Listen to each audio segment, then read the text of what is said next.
بسم اللہ الرحمن الرحیم. آپ سب لوگوں کا شکریہ آنے کا. آج دو تین چیزیں ہم لوگوں کی ڈیو ہوئی تھیں جو کرنی تھی، بڑی ضروری تھیں. ان میں پہلی چیز سینٹرل کانٹریکٹس تھے جو آڈیو نہیں آ رہی؟ اوکے.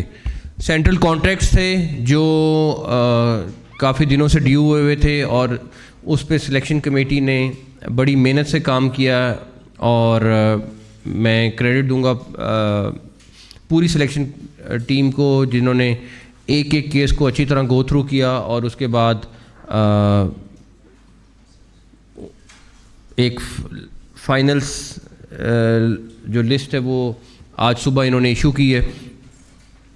اس کے بعد ہمارے آسٹریلیا کی ٹیم تھی اور زمبابوے کے لیے ٹیم تھی جس کو فائنل کرنا ضروری تھا. وہ بھی کل رات بھی ان کی میٹنگ ہوتی رہی، آج بھی انہوں نے کی، اور الحمدللہ وہ بھی انہوں نے اناؤنس کر دی. تیسری چیز جو تھی، جو سب سے پہلے میں بابر کا ذکر کروں گا. بابر ہمارا پاکستان کا ایک ایسٹ ہے، اور ایک کافی عرصے بعد اس طرح کے بڑے پلیئرز آتے ہیں. بٹ اس نے مجھ سے رابطہ کیا اور اس نے کہا کہ حسن بھائی میں ایز اے کیپٹن کنٹینیو نہیں کرنا چاہتا. اور کسی نے اس سے کوئی بہت ساری باتیں بیچ میں آتی نہیں تھی، لیکن میں آپ کو بتا سکتا ہوں کہ پی سی بی سے کسی نے اس سے کوئی نہ رابطہ کیا تھا کہ آپ نے کیپٹنسی چھوڑنی ہے یا کچھ کرنا ہے. اس کا خود اس نے پہلے کوچز سے اور باقی لوگوں سے اپنے مشورہ کیا، اور پھر اس نے مجھے کہا کہ میں ایز کیپٹن کنٹینیو نہیں کرنا چاہتا.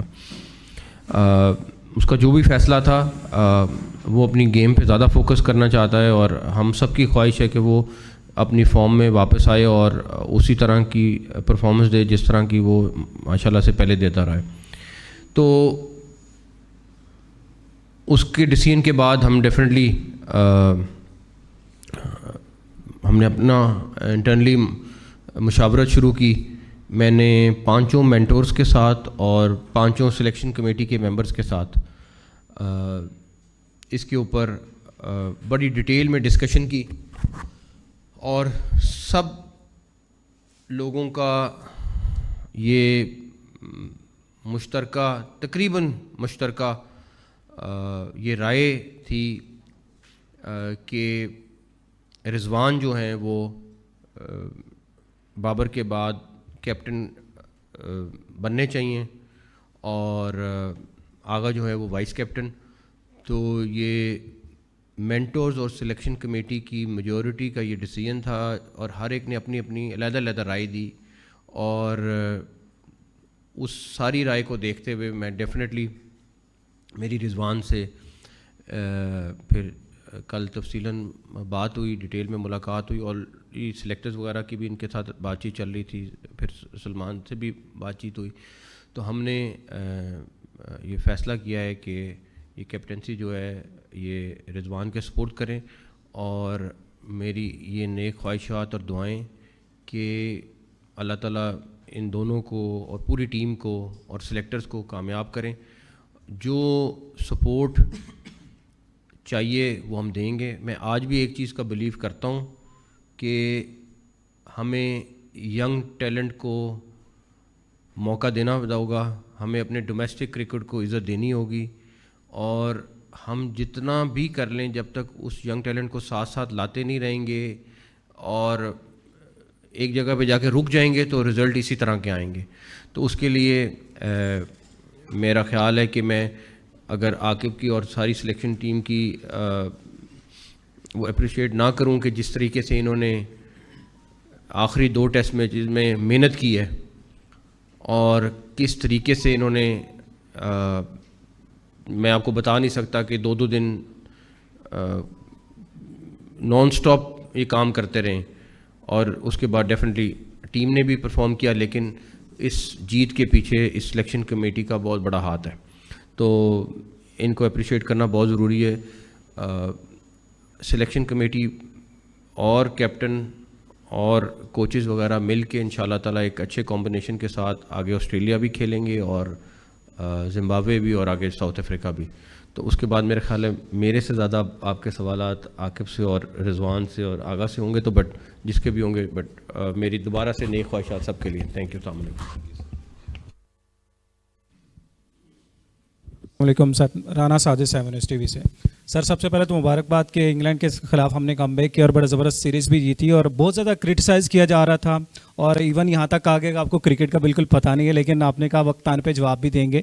اور یہ سارا جو ٹینیور تھا آپ نے بڑے تحمل سے برداشت بھی کیا اور ساری چیزیں کی. اب تاثرات کیا ہیں؟ اور اسپیشلی کیپٹن وائس کیپٹن کی اناؤنسمنٹ تو ہوگی، سلیکشن کمیٹی موجود ہے، تو کیا چیف سلیکٹر کی اناؤنسمنٹ کا بھی کوئی پلان ہے یا اس کو بھی ہم اس پہ رکھیں گے؟ کہ تھینک یو. میں کسی کو پرانے وقت کو کرٹیسائز نہیں کرنا چاہتا، لیکن دیکھیں اس ٹائم پہ بھی کل بھی ہم بیٹھے ہوئے تھے، کسی ایک کیٹیگری کے ہمیں پلیئرز چاہیے تھے. جو ہمارے پلیئر کسی نہ کسی طرح انجری میں چلے جاتے ہیں، جو ان کے ساتھ حال ہوا ہے پاسٹ میں، وہ واپس کوئی ریکور نہیں کر رہا. اگر آپ کو کوئی بولرز کی کمی ہے تو وہ انجری میں گئے ہوئے ہیں، بیٹسمین کی کمی، مطلب ٹیلنٹ آپ کے پاس موجود ہے لیکن آپ کے پاس آگے نہیں آ رہا. اس کے لیے ہمیں کام کرنا ہے اور ابھی کافی سارا کام اور کرنا ہے. جہاں تک رہی دوسری بات آپ کی،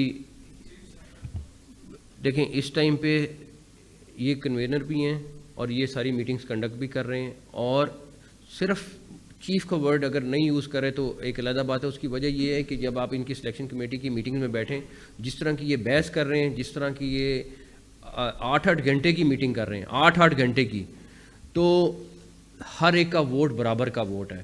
عاقب کا ایکسپیرینس ہے، علیم ڈار صاحب کا اپنا ایکسپیرینس ہے، اظہر کا ہے، ہر ایک اپنا اپنا کر رہا ہے. تو کنوینر ہیں اور اس سے آئی تھنک کافی میسج چلا جاتا ہے. تو اگر وہ ورڈ اگر نہیں ہے بٹ باقی سارا کچھ موجود ہے. السلام علیکم. عاقب بھائی میرا آپ سے پہلے سوال ہے، پھر رضوان بھائی سے سوال ہے. پاکستان میں یہ سمجھا جاتا تھا کہ راول پنڈی کی جو پچ ہے وہ کبھی چینج نہیں ہو سکتی. اس میں آپ نے ایسا کیا گڑ ڈالا کہ وہ چینج بھی ہوئی اور پاکستان کے حق میں رزلٹس آئے؟ جو پہلے جو لوگ کہتے رہے ہیں ان کو آپ نے ان کی پرسیپشن کو، ان کے عملی اقدامات کو بدلا. دوسرا رضوان بھائی آپ کو مبارک ہو سب سے پہلے کپتانی کی.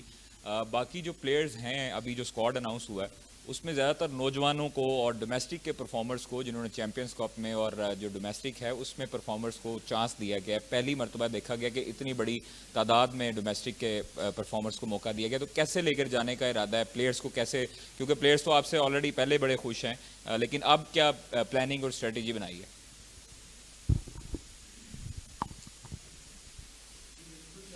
جیسے آپ نے دیکھا کہ ہم بھی سنتے تھے کہ پچز نہیں بنتی اور ہمارے پاس اس طرح کے اسپنرز نہیں ہیں، جس کو کہ میں سمجھتا ہوں کہ اگر آپ کو تھوڑا نالج ہو اور آپ ہول ہارٹیڈلی محنت کریں تو ساری چیزیں اچیو ہو سکتی ہیں.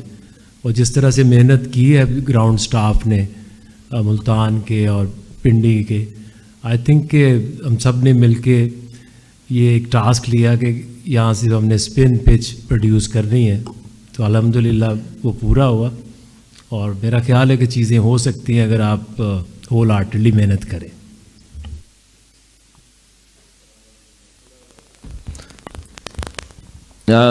دیکھیے جی، جیسے آپ نے کہا ہے کہ ینگ لاٹ بھی ہے، ایکسپیرینس بھی ہے، تو کل بھی اس پہ کافی سلیکشن کمیٹی کے ساتھ میں بیٹھا تھا، بات ہوئی اس پہ، کیونکہ جو ہمارا فوکس ہے وہ لانگ ٹرم کا ہی ہے.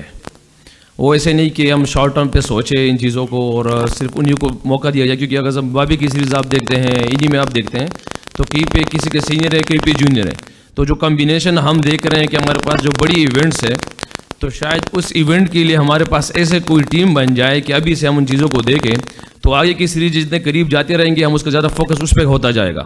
تو اس لیے ہمارا جو کمبینیشن ہے میرے خیال سے بالکل پرفیکٹ بنا ہوا ہے الحمدللہ.